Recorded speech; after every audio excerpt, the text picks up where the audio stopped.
Take two. This is officially a take two. I get cool. Tis the season for yeah. Play the music. Nate is a product of the way he was raised, and now he's trying to make a change. He'll air his personal journey for you to dissect. He's the open-faced sandwich of emotional wrecks. The Nate Project. The Nate Project. The Nate Project. The Nate Project.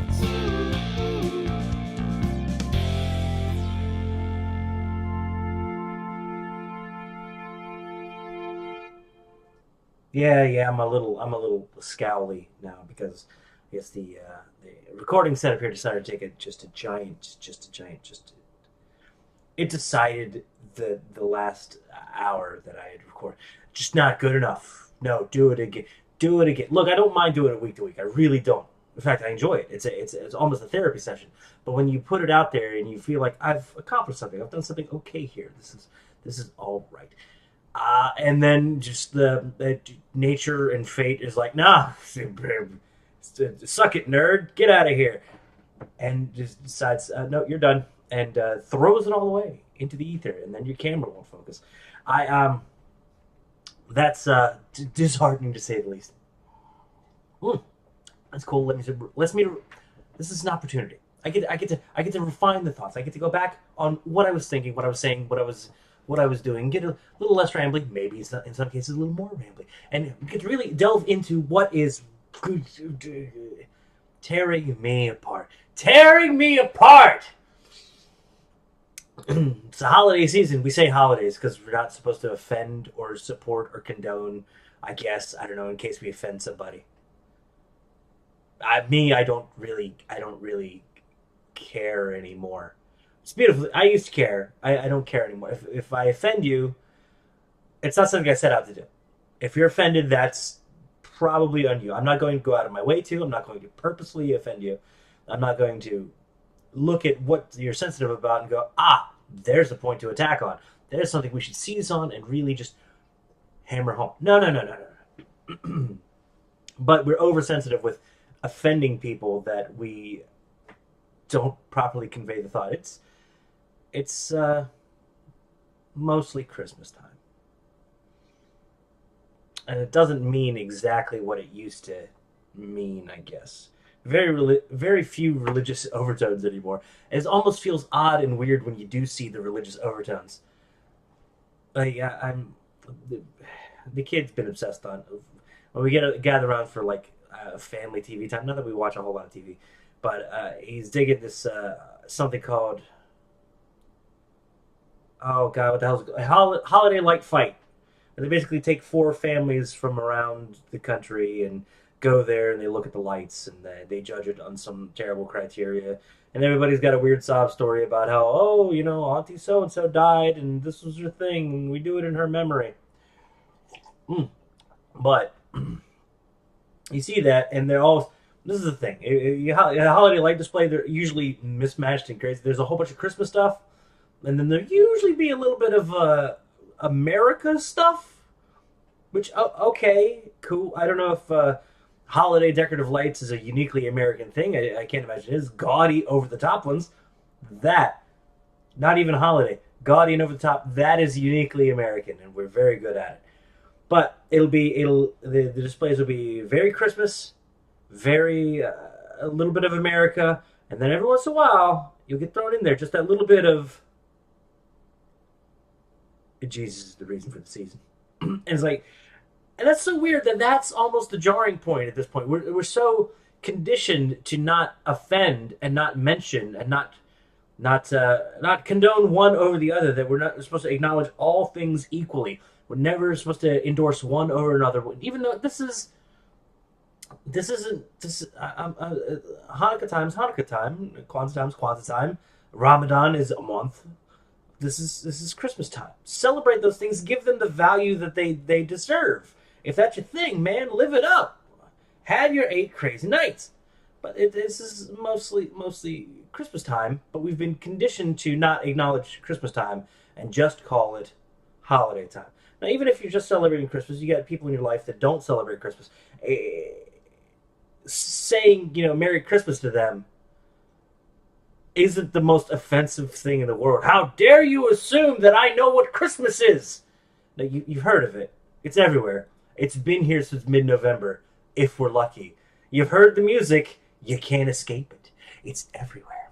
But we're conditioned to not put that out there. Not mention the story of Christmas. And then we see the light displays, and invariably, one family, one house of the four on this holiday light, the battle royale thing, will have a. It's not even. It's almost weird. It almost feels like they've made the nativity non-religious anymore. It's just nativity. But then it'll be like I don't know, a hot air balloon with Jesus saves written on it, and that is the most jarring thing in the world. Even though that's what Christmas was originally meant. So weird how we've changed and not corrupted the idea, but we've changed what it is in an effort to try to be more accepting, even though I don't really feel it was the most exclusive of the holidays. Saying Merry Christmas to someone that doesn't celebrate Christmas, if you don't celebrate Christmas, somebody says Merry Christmas to you, you just go, oh, happy. That's when a happy holidays is appropriate. Okay, and if you know that they don't celebrate Christmas and you're like Merry Christmas and you're like forcing it upon, you're a dick. Don't do that. That's when Happy Holidays is appropriate. But it's so weird that that's what's jarring anymore is any sort of religious influence, because there's a light display near my house. I don't have any lights up because if I put them up, I wouldn't put them up till like the day before Christmas, because I put it off, put things off. And I wouldn't take them down till like April, at which point I'd consider, it's only like 7 months or so till. Don't do the math now, Nathan. You're just gonna hurt yourself. So we have a display around the corner that's classy. I like the white lights, just simple white lights. Maybe like a little splash of color, like a little bit of red thrown in there. Maybe a classy little blue here or there. I really like what I really like. The older I get, the more my taste change, and the more I like more tastefully less. The like single candles and all the windows and like a colonial style home, really like that. But if you get just like the white icicle lights around the porch, and like maybe along a banister, is it a banister if it's outside? Who am I asking? A railing on a porch or whatever, like just simple like that. I like that a lot. Maybe a little bit of something in the bush, maybe like 1 or 2 yard decoration. Never go all crazy and all out, but there's one around the corner that has tastefully. And then has letters, big old letters on the porch. Happy birthday, Jesus. And it throws me off every time, and I'm like, all right, and I don't know why. And have I been that conditioned? Have I fallen that much into let's not be offensive culture, or is it the fact that it's not like, oh, Jesus is the best? It's just a cordial greeting to Jesus, as though Jesus is going to be driving by. I don't know what Jesus would drive a hybrid. He's okay with fossil fuels, but he's also about being responsible. He's not going to take any unnecessary trips. Jesus drives a hybrid. He has a bumper sticker too. It says, "I save." It isn't even about religion or whatnot. He's just very good with his money, I'd imagine. I don't know. But the greeting in the house is "Happy Birthday, Jesus," and it's flippantly cordial, and I feel like, this every time I drive by, it's like, that wasn't meant for me. Not that they're not wishing a happy religious solemn season to you, but the fact that Jesus is supposed to see this. I guess I don't know. Do you see it from space? I don't know what his vantage point is. I don't know how he's looking at this greeting. Do you send him a card? How do you address it? To heaven. But it's just it's I also, this is a roundabout way to get to it. I also have a problem with the phrase "it is what it is," because every time anybody says that, what it is terrible. They only say that only if it's terrible. So just say it's terrible. Hey, how's it going? It is what it is. No, terrible. That's how it is. I my it is what it is tis the season. Because man, this is an odd time of year for a lot of people. A lot of people battle depression. I shouldn't say a lot of people. Everybody battles depression in their own way. They either battle depression or they lie. In which case, they're probably internally, subconsciously ashamed of that lying, and then that's what they're depressed about. Somehow, some way, it gets to all of us. But this season, more than any other, seems to be the one to get you. And it's gone gray outside. The weather's turning cold. I kind of like the cold weather, but when it's like quick and not complete, it really it drives me bananas and makes my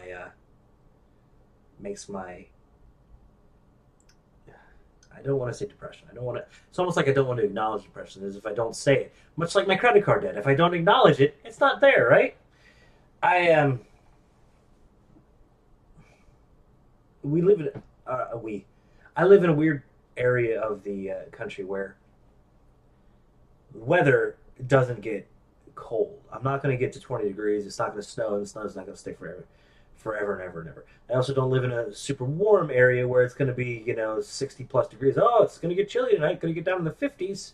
No, I live in an area where it's going to get down to like 28 to 30 overnight, and for the winter, you might get like a high if it's a warm day, it's going to be 50, but it's usually going to be 40 and raining. And I got caught outside doing the work stuff, and it was 40 and raining, and it's just the most miserable damn day. And that's when it hit me. It's like, oh man, tis the season when you're gonna get down about stuff. But it put into perspective something very odd for me. I used to worry about very different things. The primary concern I used to have teenage years, even as young as 8, 9, 10 in there, through teenage years, and honestly all the way through 20s. My biggest concern was, what do other people think of me? And it almost takes me out of my own experience, takes me out of my moment, and puts me deeply in my head. And I've gotten to a point in my life where, and I think it's just because I'm older and I've dealt with it enough, that I don't care so much anymore. As much as I don't care about offending people as much anymore, I don't really care as much what people think of me. I hope you like me. If you don't, keep that to yourself. Cool, man. I mean, if you want to let me know that you don't like me, that's awesome. Have at it. And I've heard it before, and you know what? It doesn't nearly affect me as much as it used to. It, it used to be, especially when you're talking about doing a any sort of public, supposedly for entertainment type thing. You'll get people to dig what you do. Audiences find you in what you do if you do enough, and you try to promote it. It doesn't matter. That's too far behind the scene. You find the people that dig your stuff, and when you hear good feedback, it's really good. It's very nice to hear. It's enough to keep you going, and I, as anybody else, supremely appreciate it. But when you hear that one negative thing, that's the thing that sticks with you. Like it's been a couple years back now when we did like a web series thing, and there were a lot of people that dug it, and the only comments that ended up sticking out were, "Oh man, that guy's fat." Cool, man. It's first of all accurate. Cool. I can't really. I can't. That's not something I can really fight you on. Well done. Also, bald. Good, good, good. Well done. This is top 4 answers on the board. Number 1, fat. Number 2, bald. Number 3, depressed. And number 4,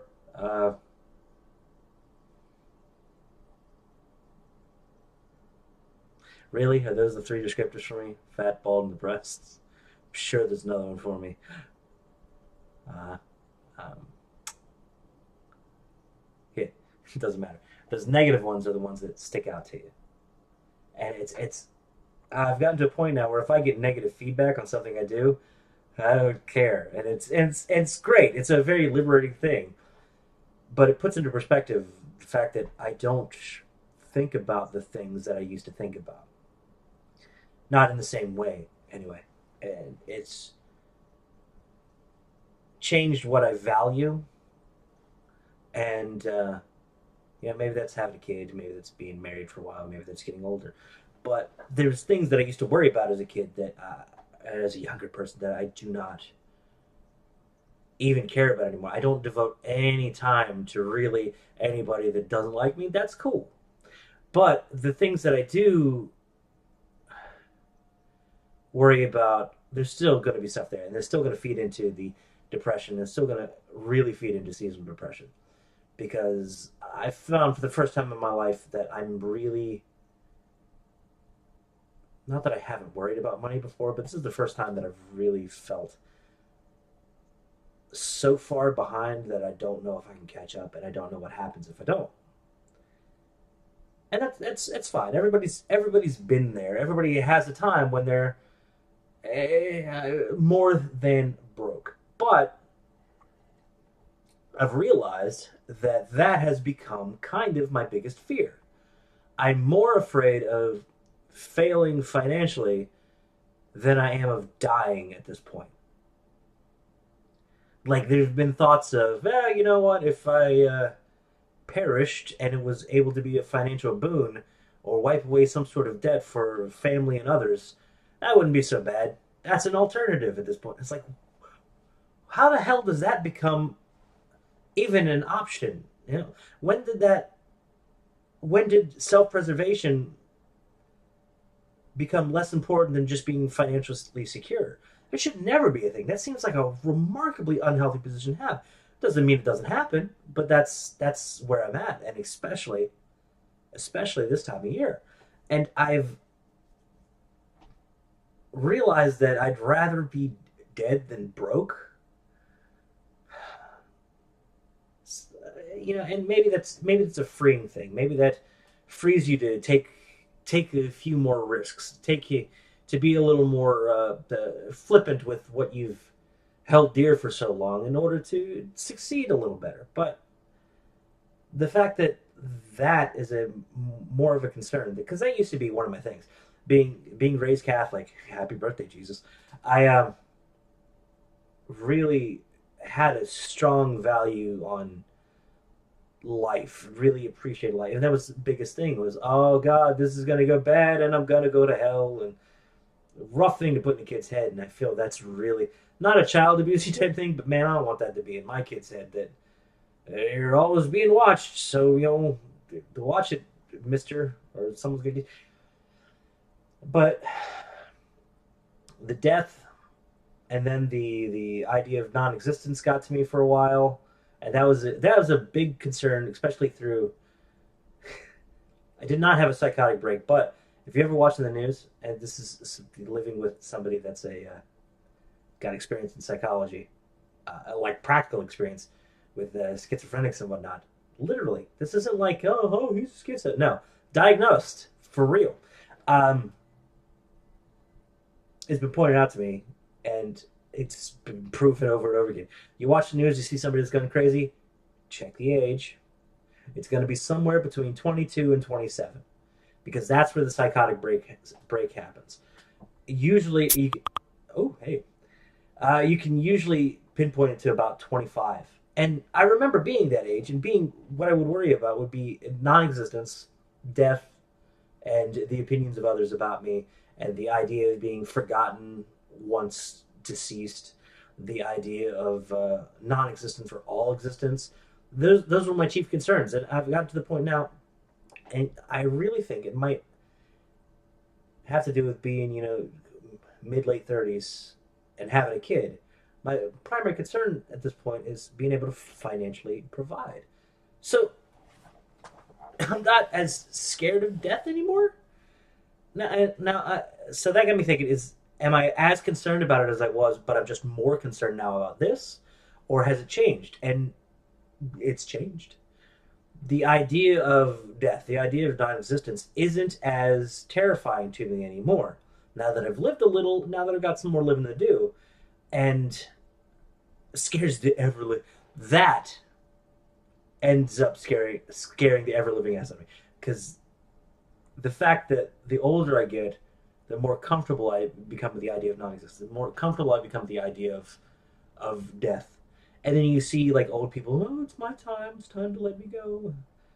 Or the Eskimo going out on the ice floe. Oh, no, it's time for me to go. The fact that, oh God, am I at the beginning stages of coming to terms with my own mortality? That scares me. My own mortality doesn't scare me. The fact that I'm changing unwittingly to become more okay with it drives me insane. The fact that I think I'm so locked in my ways that I believe what I believe and I'm going to stay that way, but no, unbeknownst to me, subconsciously, it's changed, and it just I always try to force that different vantage point when it comes to those things. It isn't the what, it's the why and the how I got there that always concerns me more. Odd dealings. I'd rather make money. That's right. Get rich or die trying. Doesn't matter. So when you get more into the depression of the season, I like I said, I try to look at things from a different way and try to get a different perspective on things. I'm also open to other people's perspective on things. And I try to listen to how people think about things, what they worry about, how they cope, how they deal, how they move on, or how they accept, or how they end up making themselves oblivious to the situation in order to survive. All of these viable survival tools, all of them viable ways to cope and get by. But I try to understand those different ways of looking at things and try to apply them to my own thing. And I've actually found something that's kind of worked for me. This is a weird realization that I have kind of stumbled upon, and I don't know if it's as groundbreaking as I like to think it is, but in my focus on perspective, it really changed how I can affect my own perspective. It sounds really out there and esoteric. Okay, let's break it down to the more simple things. Everybody's got a voice in their head. Not it's speaking Latin backwards. Oh no, time to kill again. Here I go. No, everybody has the little voice in their head. It's almost like a little nagging voice, a little something that says, "You can't do that. You're gonna fail. You're gonna lose, Cedric." It's just for Justin. But everybody has that voice in their head. And we always call it a little voice, always call it a little nagging thing. It's a little nagging concern. It's your inner monologue. It's your inner voice. It's your subconscious speaking to you. It's your innermost thoughts and fears coming out. And I got thinking about that voice. And it isn't just for me. Everyone I've talked to about this, and everyone I've ever heard talk about it, that voice, that thought, that little entity in there, 100% of the time, without fail, completely and totally negative. It is never not negative. Never once has the voice said in your head, "Hey, you're pretty cool, man."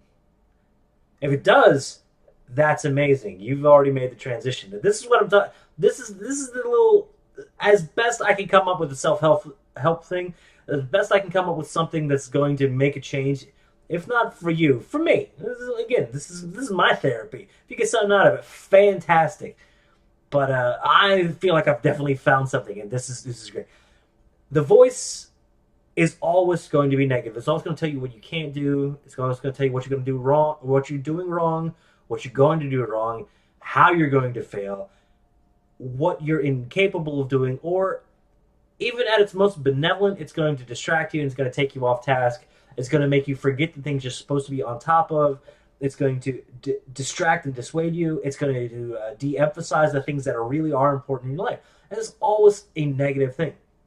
But if you can identify that isn't you, If you can separate yourself from that, and again, this is my weird dissociative thing that I've always had trouble having conversations with people because of this.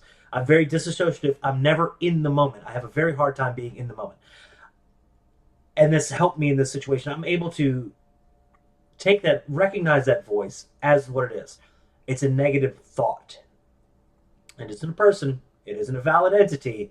It isn't my true feelings coming out. It's that little nagging thing that we all have inside of us. And the fact, if you can identify it and acknowledge it, you have some sort of power of it. It's kind of like lucid dreaming. It's not that I've had much experience with lucid dreaming. The only experience I've had with lucid dreaming is I was like, in the dream, I was like, I gotta pee. And then I woke up peeing. Not where I wanted to. It was weird. Everything in the dream was gray, except I had like a yellow zoot suit on, and the toilet was like way high. And I was at my back door, just arcing a stream of urine out of my back door. Asleep, completely asleep. But I woke up and I'm like, okay, we're doing this. Wow, it's drafty. No, you're hanging outside. But the fact that we can go and identify that inner voice, that inner monologue is not you.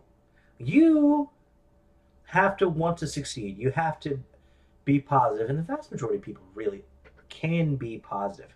It's capable, but we allow that little nagging thought to cripple those positive thoughts. Allow us to take us off task, allow us to distract us, allow it to dissuade us from doing good in our life or just good in general. If you can acknowledge that, disassociate yourself from it, and realize that it's just a thought, and this is important. I've found this to be the important thing for me. If you can acknowledge it as just a thought, that gives you the power over it. At which point, you're not lucidly dreaming, you're lucidly daydreaming, if you will. You're able to say that thought is negative. At this point, it isn't negative in your head. It's something not outside of you that you're able to say is negative, and in doing so, you immediately dismiss it in a way. Example. Okay. Now, if you say you got a hard day work coming out, oh God, I got a 10-hour day. Somebody has a 10-hour day coming up on Thursday. He's not excited about it. The nagging thought would say, you can't do that, man. You're going to die. It's going to be awful. It's going to be terrible. There's no way you're going to get through that. If you can identify that thought as a negative thought and just say, wow, and even if you have to say it out loud to do it, that thought is negative. It dismisses that opinion and it takes it out of your head. Now, you might really feel that way, like you're going to die that day. But if you can identify it, separate it from reality, you're going to make it through. You're going to be fine. Odds are everything's going to be okay. If you can do that, you take away its power. You take away what it is that makes it influential in your life. You're able to say that thought is negative, and it immediately dismisses it. And that's been a weirdly helpful thing for me. And I don't know why. And maybe that's me coping with my dissociative nature and helping me get more back in the moment and helping me be more human. But again, sometimes this show is just about me. If you get something out of it, it's fantastic. Good for you.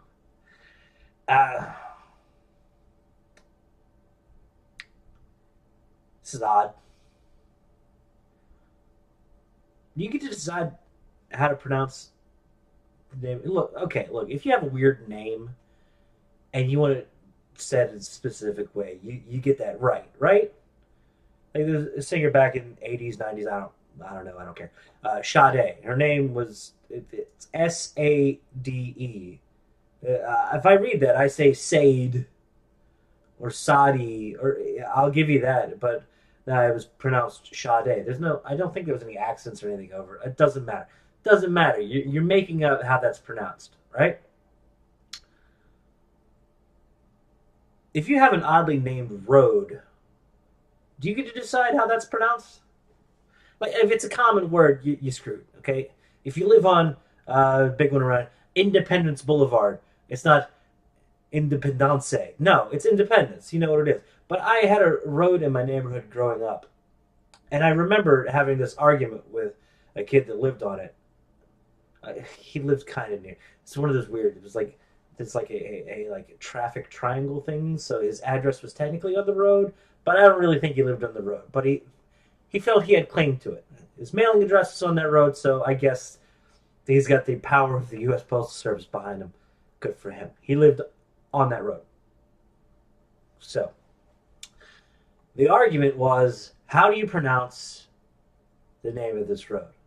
Now, if you feel like Google Mapsing it so you can find out what neighborhood I grew up in, fine, go ahead. The name of the road, as far as I knew it, was Janky Road. Now, I'll get you closer in Virginia Beach, Virginia. 23455 is the zip code. Have fun with that. Janke. I'm gonna spell that again because I'm one of those guys that, you know how your parents would spell stuff like, oh, what are we getting him for Christmas? Oh, we're getting him a Bicycle. I'm not entirely sure to spell it out. Cognitively, if stuff is spelled out loud, man, I have a hard time registering that. But that works with me. So I have problems cognitively putting letters sound wise, structurally into words. Very weird.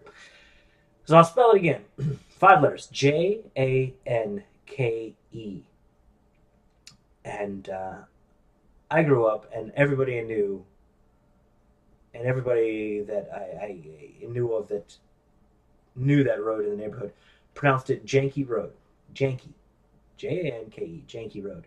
But this guy insisted that it was Jank Road.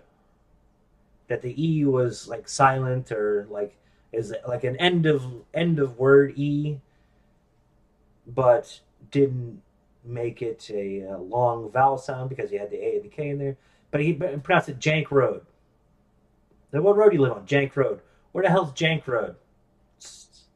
It's up off of, you got, Odessa, and then Jank Road. It's like, no, it's Janky Road. And he was just remarkably livid about it because he was like, you don't get to name it, I get to name it because I live on it. And you know what? I don't know if that that argument holds weight, but he was determined that was the reason why he gets to decide. Not that he was right, not that I was wrong, not that there were two viable alternatives, but that he gets to decide solely because he lived on it. I don't know why that popped in my head this week. It stemmed out of the fact that I've been having just weird nightmares and sleep deprivation lately. I've gotten to a point in my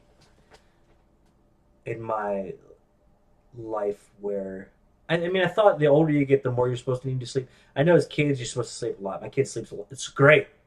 They'll sleep like a good 10 hours a night. That's awesome. Put them out of commission so I get more time for me. But I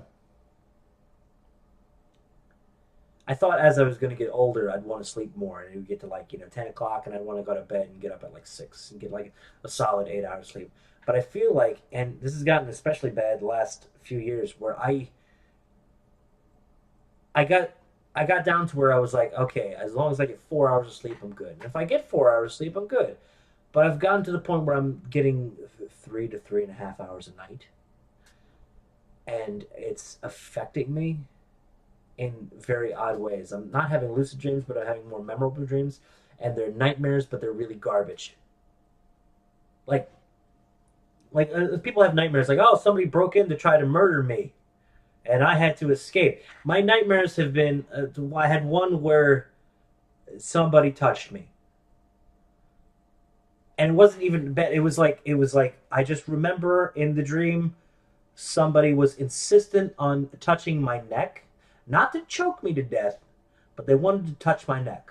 And I'm not the most touchy feely person. People, I don't not usually on the. I'm okay if somebody wanted a hug. Oh, okay, I can deal with it. And you know what? Vast majority of the time, I'm like, fine. In my head, I'm like, just go with it. It's a hug. You're gonna like it later. But if somebody was like, I'd like to touch you, I'm not talking in like a sexual or loving manner, but like, hey, can I touch your neck? No, no, you can't. You can't touch me. Those weird, not even intimacy things, but those far too close of closeness things. These have been the recurring. These have been the recurring nightmares that I've had. That somebody wants to take two fingers, just two fingers, and place them on like the crease of my neck, and just wants to like almost, almost like they're gonna feel for a heartbeat, but they take the two fingers, and this is how vivid this one specific part of it. They take the two fingers, almost like a V, and they put it there, and what they're gonna do is they're not gonna pinch my neck, but they're gonna drag those two fingertips closer together, and that's like the scariest damn thing ever. These aren't vampire fangs going to my neck. These aren't spiders on my neck. There aren't roaches crawling over me. That was a nightmare I had as a kid. It was one of the creep show movies where the guy gets buried in cockroaches, and it scared the hell out of me. And then all of a sudden, the Cheers guy, he's buried up to his head. Why is Leslie Nielsen evil? This is crazy. Why is there a wildebeest under the stairs? But the two fingers on my neck absolutely scares the hell out of me. And the other one is, I've discussed this on other shows before. This is a very almost elicit. This is one of the few things that may be able to elicit violence out of me. If you were to, it's not even. It's a whisper. You can't forcibly whisper, but if you were to like hold me down and whisper in my ear, I would fly into a rage and kill everybody in the room. The idea of somebody coming up to my ear, and you can search this on YouTube, and the ASMR, where it's just really just quiet things happening in the background. It's usually hey girl, just talking and whispering, or just doing something like just you hear like scissors snipping, just or the mic like a pen just writing, and you'll just hear the noise of the lead dragging over the paper, or you'll hear the whisper of the voice as you barely only the hardest of consonants has any sort of resonance whatsoever. Everything else is just so soft. That being anywhere near my ear, if I put that in my headphones right now, I would smash my face on the table to attain unconsciousness, just to escape, just to get away from it. So that's been my other nightmare, is somebody whispering in my ears. And I can't get away from it, no matter what. That's what I run from in my dreams. Murder, I don't care. Crushing debt and grief, don't give a good goddamn. But whispering in my ear, I'm absolutely terrified. And I'll wake up and I'll be angry and I'll be mad and I'll want to fight. Luckily, I'm aware enough that I don't actually attack people. But damn, dude, if you whisper in my ear, I'm probably gonna punch you in the face, and I don't mean to. Like I said earlier, I don't mean to offend. I don't mean to destroy you. But it's not good. So the touching dream, the whisper dream. Oh god, there's no escape from it. There's no escape from it in the dream too. You know what I think it is? I've got a little dog, and he jumps up, sleeps on the bed. He's a Yorkshire Terrier, blue Yorkshire Terrier, which means he's got like he doesn't have the like stubby hair. He doesn't have the coarse hair. He has a very soft hair. But this time of year, before we get any sort of freeze outside, there's a ton of fleas, and he'll get the occasional fleas on him. And if he's up on the bed, it drives him insane, and he bites at it. He bites at his ass all night. So I think that's what's triggering the dream in my head, because I'm just hearing this, because he'll bite in with his teeth, but just like he'll nibble. Fat dog, you've seen this before. This is how dogs handle fleas on the ass. I don't get it. I get the butt scooting on the floor. Feels good. Sometimes you do it on your own. Happens. If you got a nice Berber carpet, you don't want a shag. You want a nice Berber if you're gonna drag your ass on the floor. But the dog, or just you can just tell he's just barely nibbling with his teeth on the skin to get down to it, and he's breathing. He's James Gandolfini breathing constantly as he's biting. So this is a horrible impression, and if you have whisper sensitivity like I do, this is going to hurt. Are you ready? Brace yourself. Skip ahead if you need to, or just cut it. Go to Radio F Radio now. Go to patreon.com/Radio Free Radio now, because here it comes. This is what I hear when he's chewing for fleas on his ass.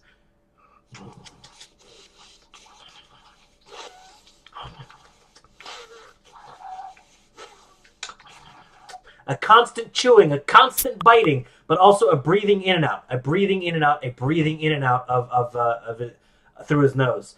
And I think just the distance and that slight motion, it might be his motion that's setting off my neck motion as well. But that sound alone is just making me angry now. But he's infecting my dreams with it. I'd rather have the fleas in my ear than just hear that. It absolutely drives me insane. Those are the two big nightmares. The other nightmare is teeth. I have a fear because I've actually had it happen before. I don't have very few things I'm sensitive about. I'm not sensitive about my weight anymore. I don't care. I'm going to be what I'm going to be. I'm going to control it or I'm not going to control it. Whatever. It's what it is. Oh, I already said earlier. That means it's terrible. Okay. Tis the season. How about that? Tis the season for fat dudes. Oh, God. I catch myself doing my own crutches. It's terrible. But...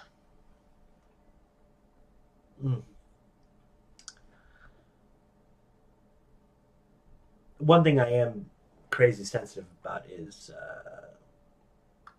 teeth. I've got some molars that are a problem, and I actually vehement brusher for my kid and make sure that his teeth are as best they can possibly be, because I know that I am living and coping with pain in my face constantly that I've gotten so used to that I'm not acknowledging it anymore. It's just what it is. As we've established, that means it's terrible. It's got to be so much so at this point that if I were to just have all teeth removed, despite the initial pain of removal, the relief would probably be amazing. I know I have tension in my jaw constantly because I'm holding it a certain way. Not so I can avoid. It's not that constantly painful, but there's probably a constant pain that I'm not aware of. You know how you get an injury and then that's just the way it is. That's how your ankle's going to be from now on. That's how your shoulder's going to be from now on. And you learn to baby it, you learn to get around it, and you learn how to deal with it. I got a feeling that's how I am with teeth issues. I'm very sensitive about it, and I always tell the kid, you got to brush. We got to take care of this. We got to do this. And I want you to have bad teeth. I want you to be healthy because it could hurt. And then he always wants to see my teeth, and I'm like, no, no, beat it, kid. It's like so weird. That's like the one thing I'm not gonna be like open and honest with the kid about, because that's what I'm truly like most sensitive about. So that feeds into the nightmare, is because it's one of those things that's eventually going to happen. If you live long enough, your body starts falling apart, and teeth part of the body. You see old people, the teeth are always like a little weird and whatnot, unless they have the dentures, the veneers, or what not. But I have a recurring dream that I'm going to bite into something, and just the teeth are going to crumble like chalk. Just like old cheap chalk, and not like hard ass sidewalk chalk or school chalk, but like the cheap chalk. Like if you bought like a $5 little handheld chalkboard, the garbage chalk that came with it, where you could just like pick it up and just go pop it in half. That's the nightmare, is I'm going to bite into something that isn't even that hard, and it's just going to crumble underneath it. And the worst part of the nightmare is the fragments, the chalky fragments of teeth mixing in with that thing after. Because I had an experience once when I was younger. I had a filling. I had a molar crack. I was at a Presidents of the United States of America concert at a venue called the Boathouse. The Boathouse doesn't exist anymore, and now the band is broken up. So it's a unique experience, lost to time and space, never to be had again. But people crowd surfing and whatnot, and I even put my hand down to help a friend get up. So he steps in the hand, we throw him up there, he starts crowd surfing, and then another one, someone else wanted to go up. I put my hands down, I cradled him for him to step up into it, and I caught a knee right in the jaw. I didn't think anything at the time because it's a rockin' ass show. It was great. I was having a ball, and then it was like, oh no, I had some movement in the back right corner of my mouth. Like, what the hell is that? And it turns out I had cracked a molar clean in half, and the half of it was loose, and it ended up coming out and just blood and garbage everywhere. And I saved like the half a tooth, like maybe we can get some epoxy and put this back in there. It's stupid. This is one of those stuff's got so bad. I'm coming up with irrational solutions, even at that age. This had to be like 17 or so. Drive home, and I ended up going to the dentist a little while later, and they're going to fill that. And they decided not to crown it. Crown, they put the full covering over it, but they put a filling. They did just a straight ass filling. And it's like half a tooth worth of filling. And fillings, after about 5 years, they start failing, and you end up either have to get them redone or whatnot, because they're designed to do that. They're not designed to be forever teeth.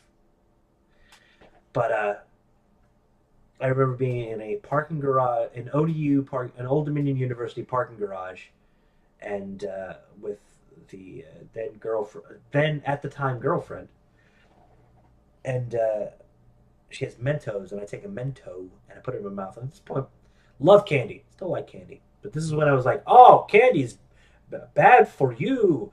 When I took a Mento over to the right back side of my mouth, and I bit down into it, and then all of a sudden it's like, I haven't had a Mento before. I thought this was like strawberry flavor.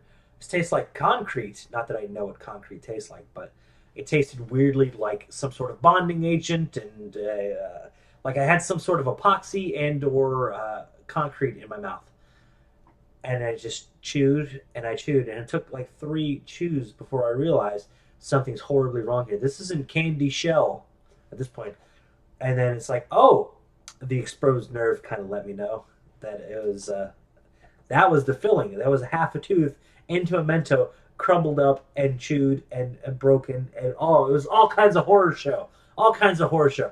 That's a flavor that will never go away. I've done awful things. I've had awful things, not just eaten, but in my mouth. And this is the one flavor and taste that'll never go away. And that's the nightmare I have recurring. Is that I'm going to bite down unless all the teeth are going to chalk out, and I have to get it out, and I can't just spit on the floor. But it's almost like I've got the shards of it's the worst. Just going into it again. Murder, fine. Public speaking, fine. Nude in public, even I'm okay with this. I'm working on getting past the body shame. Any sort of public humiliation. Cool, man. Worst possible secrets in the darkness of my life coming out laid bare before the American public or public at large. I don't care. These don't affect me in dreams. Screw you. I'm gonna fly or put on my yellow zoot suit and piss off my porch. 2 fingers on my neck. 2 fingers and a V on my neck. Drugged together against my wall. Whispering that I can't escape. Not voices in my head. Actual person whispering in my ear and making sounds. Nightmare number 2. And nightmare number 3, chalk teeth. These are my 3 worst nightmares. So again, as I get older, it's different what I worry about from when I was a kid. I'll public speak all day. I don't give a good goddamn. It's great. Ask me to show my teeth to the same public. No, I'm good. I'd rather die. Thank you. Because I'm not afraid of death. I'm afraid of showing my molars. Great. But 'tis the season. And man, I got work to do. Because I just gotta make it through. Because I feel myself getting down. If you feel yourself getting down, you want to reach out, reach out. This This is one time a year I'll respond back at the Nate Project on Twitter.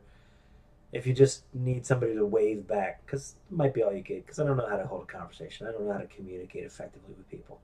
But if you need a little asterisk, WAVE wave, and another asterisk, no, I'm not going to find you an emoji. Screw that noise. I'm going to spell it out because I'm a gentleman. But just if you need the acknowledgement, or if you can acknowledge somebody else this time of year, it's the worst. We try to act like it isn't and act like it's all festive and whatnot, but this is when people get broken down the worst. And I feel it crushing in on me a little bit, and I know it's crushing other people a lot harder. Just take that negative thought, identify it as a negative thought, put it, and do your best to get it out of your head and control it as best you can. And January is right around the corner. And then I get to have a birthday and think about mortality again. Get to refocus on that. It's going to be a weird one. Please make it through the holiday season. Okay? We got one more of these before actual Christmas. Yeah, not the holiday season, before actual Christmas. So see you then. And we'll reconvene and brace ourselves for the one last ensuing week before the Christmas holiday. But like I said, if you need to get in touch with me, want to give me feedback, even if you want to give the negative feedback, because you know what, that motivates me just as much. I'll remember it. It'll affect me. If you want to give the negative feedback back at the Nate Project on Twitter, if you dig the platform, patreon.com/radiofreeradio. And if you just want to see more of what we've got on our station, on our channel, go to the YouTube page. It's youtube.com/radio free radio DMF. And the site, of course, is radiofradio.com. We couldn't get Radio Free Radio. Radiofradio.com. If you want to say Radio Free Radio, say Radio Free Radio. That's on you. I can't change that. But again, this gets to the weird time when I don't know how to end a conversation. Never do. I had that slated as a potential topic, and not knowing how to end a conversation. How better to discuss it than getting to the end of a conversation? Oh, that's right. I decided last week that I finally had an end of a conversation. How to properly end a conversation. And I believe I said, I love you, I'm sorry, Superkick. I got that wrong. I went back and listened to it, and I was like, oh, what an idiot. How dare you get that wrong? This pivotal moment in time and space. You got it wrong. It's supposed to be, I'm sorry, I love you, Superkick. Shit, now, see, I'm second guessing myself. The voice in my head is back. I'm sorry, I love you, Superkick. 'Tis the season. Bye, everybody. Nate is a product of the way he was raised, and There's now he's music. trying to make It's crazy. a change. He'll air his personal journey for you to dissect. He's the open-faced sandwich of emotional wrecks, the Nate Project.